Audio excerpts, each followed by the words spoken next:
Smiling.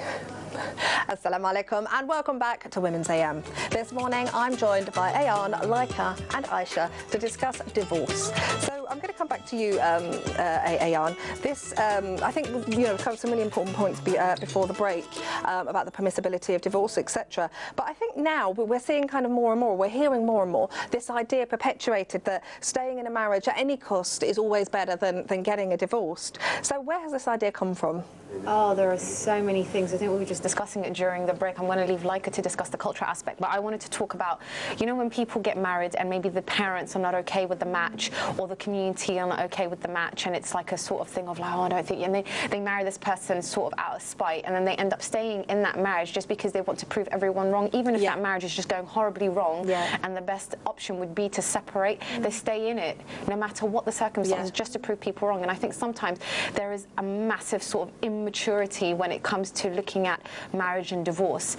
Why are you married to this person? Okay, if they're not fulfilling their role or you're not fulfilling your role, why are you still here? Just because you want to keep up with appearances, you want to prove everyone wrong, that okay, yeah, you guys didn't agree with us, but we're going to make it work. It doesn't matter how things are going. It doesn't matter if I'm being abused, doesn't matter what else is happening behind closed doors.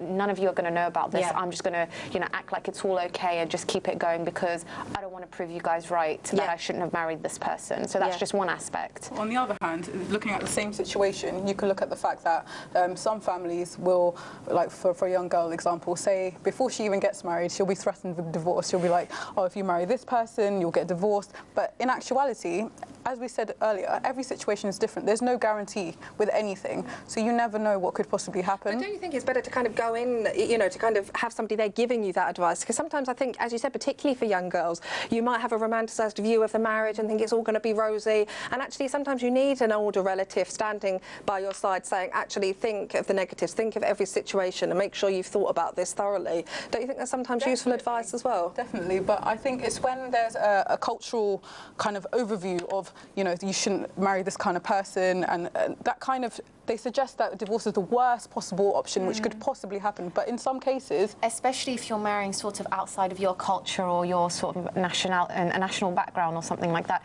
it's always a case of like, they're not from the same background, we're going to have issues with them. They've already put an issue before the actual marriage, so then that kind of plays a massive role in how sort of maybe the marriage might go, because you've got family opposing it just because they deem that person to be different. And gossip is very common with this kind of topic. A lot of people are singled out because they've got divorced and they're like, oh, she can't get married again. She's got kids, who's going to marry her, blah, blah, blah. But that's not the case, because there are so many amazing people out there, and it's not someone who's married, who's got divorced, is someone who can't get married again. That's not a thing. Like, it sounds like you're talking from, maybe things that you've seen or experienced. Is this something that you've kind of seen in your family, or what's your sort of understanding or experience of divorce? Within the Asian culture, so like South Asian culture, it's very prominent, the kind of view they have on divorce. It's a very negative view, and sometimes people forget that a lot of the insides, what happens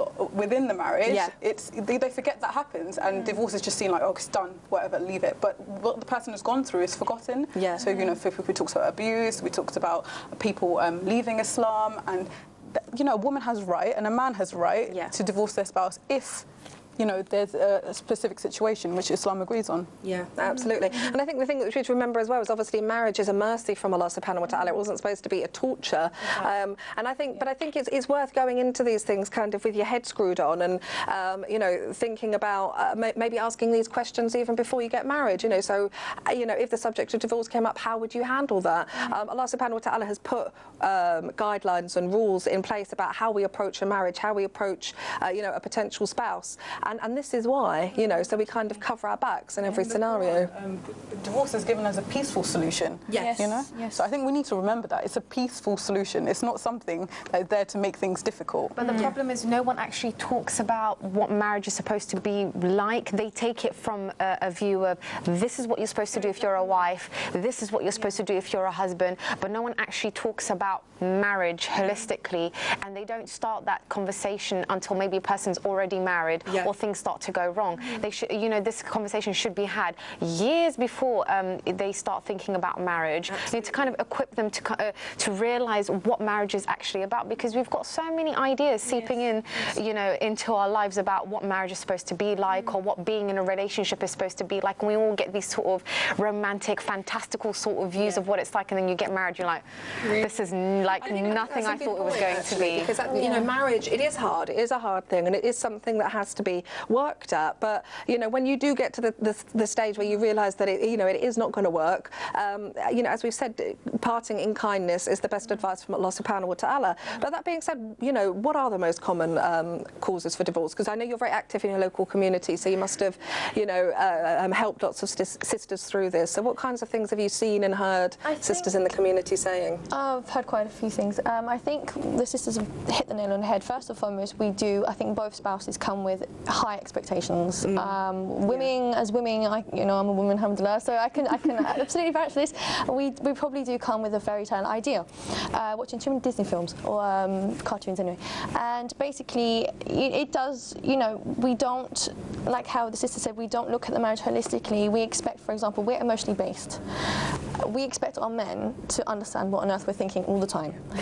They don't have a clue what's going on within us. When we react in a particular way, for example, we may burst into tears about something, we're very sensitive about something. They don't understand that, therefore they may possibly perceive us as being irrational. Now, obviously, it's been said even in the Quran, or so on and so forth, that, you know, we are emotionally based creatures. We are, for example, the bent rib hadith comes into mind. So be gentle with us. Men need to understand that, but women also need to understand. Is this a reason for divorce? I mean, is this something that could be worked through, or is this actually a reason for divorce? It's one of the reasons, because then that becomes a point where it may even lead to needing mediation and counselling, which I, you know, totally recommend for people who are experiencing this type of marital problem. And just the miscommunication, misunderstanding. And obviously there are many other issues. You know, we were joking about it before, but honestly, in-laws are a major issue, and that is one of the problems I hear a lot of the time. Lack of responsibility, usually from the brother's side. I think that's a biggie, isn't it? You do often hear that about, you know, the brothers kind of not providing or things like that. So there are kind of lots of serious issues as well. You know, we have addiction, and as we mentioned, domestic abuse as well. Obviously, divorce is not something to be taken lightly. I think, Ayan, I just want a final take-home message from you. As we said, as a community, we kind of need to probably offer better support and definitely deal with this better. So what kind of advice would you give? I think knows anyone who's going through a divorce or who's thinking about it, don't ask them too many questions about why and how, because they don't want to expose themselves and expose their spouse or soon-to-be ex-spouse, because that's within Islam, that's their right. We have to cover their sins.